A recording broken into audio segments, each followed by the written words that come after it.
ఆర్మూరే కానీ పాల్గొండే కానీ ఇవాళ రాష్ట్రంతో చేపట్టే ప్రతి అభివృద్ధి కార్యక్రమం అమలు ఏదైతుందో వినయ్ రెడ్డి గారు సురెడ్డి గారు చేతుల మీదుగా మీకు రావాల్సిన సంక్షేమ కార్యక్రమాలే కానీ ఆర్మూర్ పాల్గొనే ప్రాంతాన్ని ఒడుగుడుతున్నటువంటి అభివృద్ధి కార్యక్రమాలే కానీ కల్పింప చేయడం ఏదైతుందో పెద్ద రేవంత్ రెడ్డి గారి యొక్క బాధ్యత అని చెప్పని నేను సమానంగా మనం చేస్తున్నా చెప్పంటూ నేను ప్రత్యేకత ఉంది.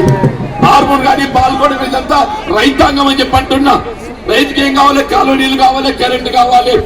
అదృష్టం కొద్ది మన ఉమ్మడి రాష్ట్రంలో కాంగ్రెస్ ప్రభుత్వం అధికారం ఉండగా మన కొత్త ఎత్తిపోతల పథకంతో కాలనీలు వచ్చినాయి. అట్లాగే పాల్గొన్న కూడా కొంతమంది నీళ్ళు వచ్చినాయి.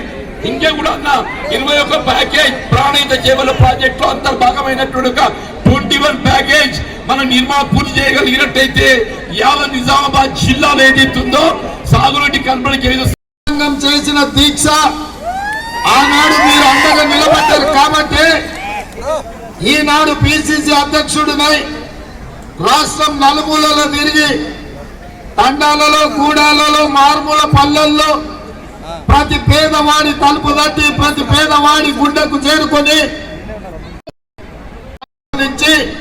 65 సీట్లు గెలిపించి తెలంగాణ రాష్ట్రానికి ముఖ్యమంత్రిగా చేసి మళ్ళీ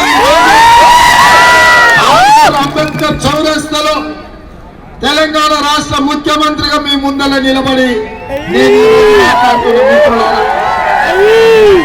ఈ రోజు నేను ఈ స్థాయికి చేరడానికి ఆనాడు ఆర్మూరు రైతాంగం అండగా నిలబడడమే ఈ రోజు ఎంతో ఉపయోగపడ్డది అని చెప్పి నేను మీ 100 రోజుల్లో చక్కెర కర్మ. Thanks for watching. Like, share and subscribe.